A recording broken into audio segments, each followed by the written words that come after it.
Hey folks, all right, so what we have here, we've got some potatoes. Wrap them up in tinfoil. We got our fire going on right here.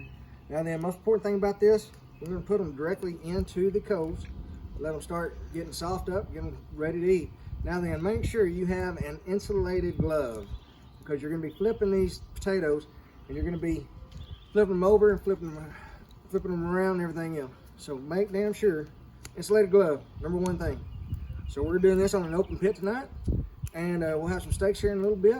Put those on, so stay tuned. Hey folks, so what I'm doing here, we got these taters on, and we need to be flipping them about every 20 minutes or so, and we're gonna keep on doing this until they're soft. And by that time, they'll be ready to go, but you can always, good thing about having taters and wrapping them in that tinfoil, set them off to the side after they get done, and if you're waiting on a few more people to show up or whatever, you can then put your steaks on at that time whenever you get good and ready, and your taters are always going to be hot, or should stay hot for a good long time. So remember, insulated glove so you don't burn yourself, and flip those taters around, and whenever they start getting soft, just go ahead and pull them. They'll continue cooking for a little bit inside that tinfoil. All right folks, we're getting down to the nitty gritty now. I bought these steaks at Stewart Grocery right there in Buffalo Gap. They make some of the best steaks. They cut them about an inch thick, and we've got four ribeyes and a tenderloin here. So I like to use a little bit of soy sauce, kind of sprinkle it around. Don't be worried about it. This is beef. Normally beef, it's real hard to over season it. It's a very hearty meat. It's not like chicken or fish, certainly. All right, I like to use a little old, bless my heart, this is from Montreal, I guess. This is a Montreal steak seasoning. But, and between the Montreal steak seasoning and the Fiesta fajita seasoning, this is an outstanding base on anything that's gonna be beef, pork, ribs, whatever you want to use it on. This is my go-to seasoning. I like to sprinkle a little bit of this on. That old soy sauce, it's making it stick a little bit. Then I'll turn around and put a little layer of this on. Another seasoning that I like to use is a chupacabra. But there's about 3 different flavors of it. I did not have any here tonight, so I cannot use it. A lot of people like to just salt and pepper a steak. They just throw it on the grill with no seasoning at all. Like I say, this is my way. This is the way I do it. Might not be your way, but like I say, I haven't had too many complaints unless I've overcooked it. And speaking of overcooking, you're gonna see the good, the bad, the ugly, or indifferent on this stuff, because if I do overcook it, by God, you're gonna see it. And you're gonna hear me cuss a little bit, be mad at myself for overcooking it, because nobody's perfect. And that's what part of this is about.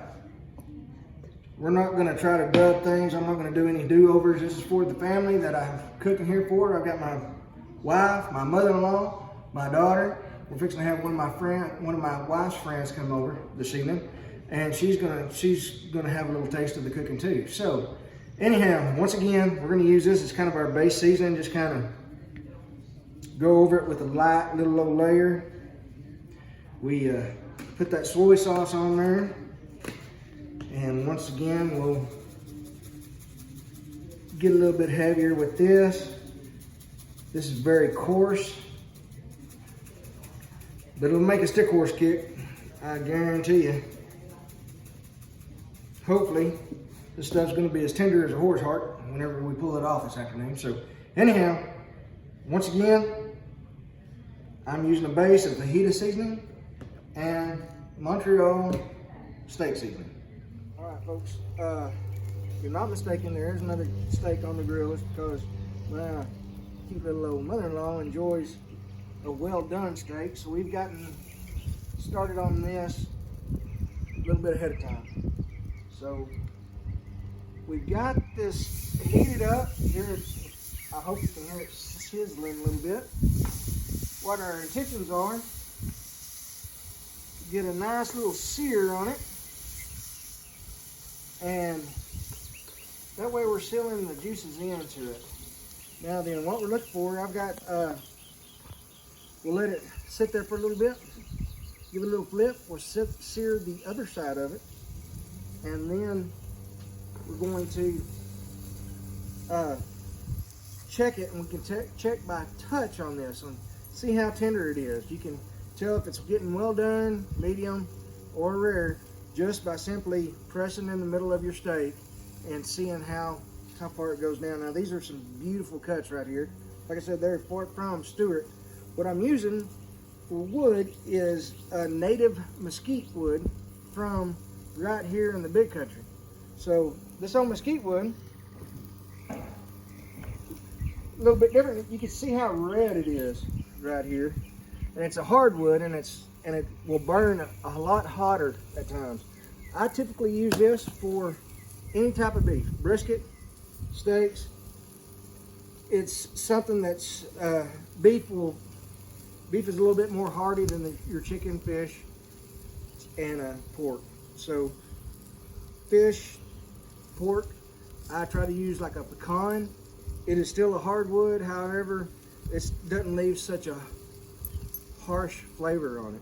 But like I said, for beef, it's very well. You can see I've got our potatoes off to the side here, and we're just gonna hang loose like a foot of foreskin and see what happens here in just a little bit. All right, folks, like I say, good bag. Ugly or indifferent, we're gonna go ahead and flip this. And like I say, this is the backyard show, so you do get a glimpse of our dogs, and every once in a while they are gonna bark and cause havoc. Nice little sear. Nice, overly seared, but it's all right. We're not gonna panic. We're still nice and soft here in the middle, especially this old tenderloin cutlet there for my bride. And if y'all did see her, yes, I did out-pump my coverage. I understand that. No comments on her, please. I know I'm probably like a trophy husband for her, but hey, just because I could. We do have our taters. Our taters are nice and soft now. They're hot like a chili pepper. So anyway, we'll let these simmer a little bit. We'll let them sear. We're gonna try to get them to a nice medium rare, and pull them off. We're gonna put a little old dab of butter on them, kind of let them rest a bit before we decide to chow down on it. So stay tuned. All right, now then, we're ready to pull these off. We've got some nice, oh yeah, that looks pretty. Feels good, it's gonna taste good. What we're doing here, we're looking for that nice little medium feel for it. Other than my mother-in-law, and she likes hers a little bit darker. Don't make her no bad girl. I'm just saying. All right, we're gonna go ahead and throw our taters on here too,